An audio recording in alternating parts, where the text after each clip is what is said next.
নগেন রায় তোমায় আমরা ধিক্কার, নগেন রায় তোমায় আমরা ধিক্কার, নগেন রায় তোমায় আমরা ধিক্কার।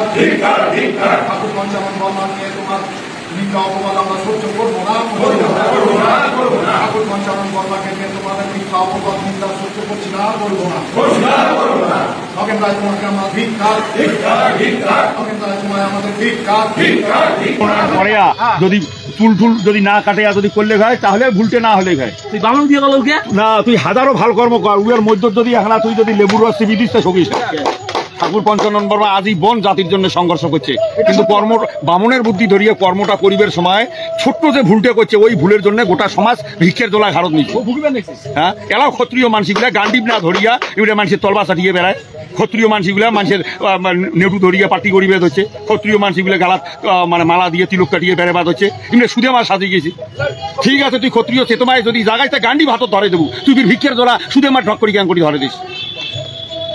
ঠাকুর পঞ্চানন বর্মা হাজারো ভক্তি করম, কিন্তু ঘটনা যে উয়ের জীবনের একটা ভুল এই জাতির জন্য সর্বনাশ হয়েছে। বামনের বুদ্ধি ধরিয়া এই মাথা নাড়ি করিয়ে ভিক্ষের দোলা ঘাড়ত দিচ্ছে উপনয়ন করবার সময়। উপনয়ন তুই করাও, লাখো করাও, হাজারো করাও, মাথাটা নাড়িয়ে কেন করালু আর ভিক্ষের দোলাটা কেন ঘাড়ত দিলু আর বেলেন নাটি? আমরা কি সুদেমার বংশধর নাকি সুদেমার বংশের অনুগামী মানসিক? নারায়ণের বংশধর, রাম অনুগামী, কৃষ্ণ অনুগামী, অর্জুন অনুগামী। এলে মানুষই গান্ডিপ ধরবে, তরোয়াল ধরবে, দেশের শাসনের মুঠি ধরবে। উত্তরবঙ্গ সংবাদ লেখছে ওটা কি কি কথা? উত্তরবঙ্গ সাংবাদিক লেখছে, উমের কি এগুলো জ্ঞান আছে নাকি? মহারাজ অপমান। আরে মহারাজ অপমান টপমান যাই লেখছে তার কি জ্ঞান আছে যে যখন যখন বামন শাসক হয়েছে কি পরিণাম হয়েছে? পৃথিবীর সভ্যতার বিনাশ হয়েছে, যুগের পরিবর্তন হয়েছে। তা ক্ষত্রিয় ধর্ম পালন করেবার যায় মধ্যে ছোট্টখানা ভুল করে ফেলাইছে, মাথাটা নাড়িয়ে করাইছে, দেয়ালের হাতি মানে নাটি হাতত দিছে আর ভিক্ষের ঝোলাটা দিছে। মানে আজীবন ভরা ঠাকুর পঞ্চানন বর্মা এই সমাজের মঙ্গল করছে, কিন্তু ওই একটা ভুল সবগুলো মঙ্গল কর্ম ঢাকিয়ে দিচ্ছে। এই বিশ্বায়নের যুগত গোটা পৃথিবীর ভিক্ষে লিয়ে পাওয়া না যায়, ভিক্ষে করাইয়া মান দিয়ে পাওয়া না যায়। তোর জনজাতির এলাকা তুই খুঁজিয়ে দেখ, এলাও পাবো। হ্যাঁ, বামনের ঘরে গালা তুলসীর মালা নাই, কুমড়ালা 420 420 হয়ে পার্টি করিবে হচ্ছে, পার্টির লিডার সাজিবে হচ্ছে, নেতা মন্ত্রী হয়েছে। ওই জন্য তো বিনাশের টাইম হয়েছে। আর ক্ষত্রিয় মানসি হইয়া দেখ কতুলিয়া মানসি তুলসীর মালা গালাত দিয়া তিলক কাটিয়া ভিক্ষে করি বেরবাদ হচ্ছে সুদে আমার মতো। অর্জুনের ভূমিকা পালন না করবে হারামজাদার ঘর। বাপ মাও যদি অরিজিনাল হয় তো সবাই অরিজিনাল হবে অবশ্যই। আর বাপ যদি ক্ষত্রিয় হয়, মাও যদি শূদ্র হয়, ওইটা সবাই কোনোদিনও ক্ষত্রিয় হবার নয়। ওইটা কি বিজ্ঞানসম্মত ভাষা কয় ক্রসবিট, আর পুরেনা ভাষা কয় শূদ্র।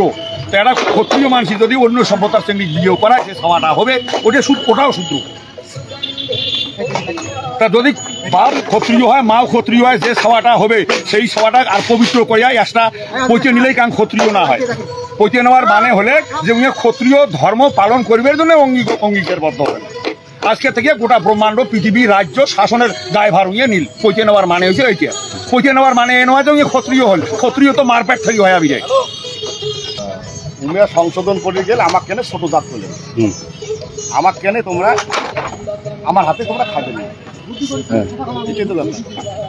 তো সেই সমাধানটা করিবার যায় তুই কোন সমাধান নিয়ে আসলো?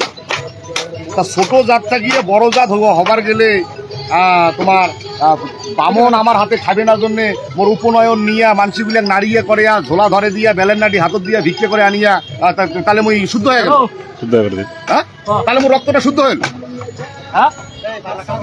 সেই জন্যে তো ওই জায়গার কথাটা আছে যে ক্ষত্রিয়ের দুইটা ক্ষত্রিয় নারী পুরুষ যদি একটি হয়ে কোনো সাবাক জন্ম দেয় ওটা ক্ষত্রিয়। একটা শূদ্র, একটা পুরুষ, একটা শূদ্র নারী একটি কোনো জন্ম দিলে ওটা শূদ্র হবে। একটা বামন পুরুষ নারী যদি একটি কোনো মিলিত হয়, যদি ওটি কোনো সাবা জন্ম হয় তাহলে ওটা বামন হবে। আমরা ক্ষত্রিয় মানুষ, ক্ষত্রিয় জন্ম হয়। সেই ক্ষত্রিয়টা পবিত্র করবার গেলে তাহলে কি ওই জায়গায় বিয়ে দরকার আছে নাকি? তোর ওই মাথা নাড়িয়ে করবো, ঝোলা নেবু, বেলের নাটি হাতন নেবু, তারপরে ভিক্ষা করে আনিয়া বামনটা খোয়াবো, তাহলে শুদ্ধ হয়ে গেল।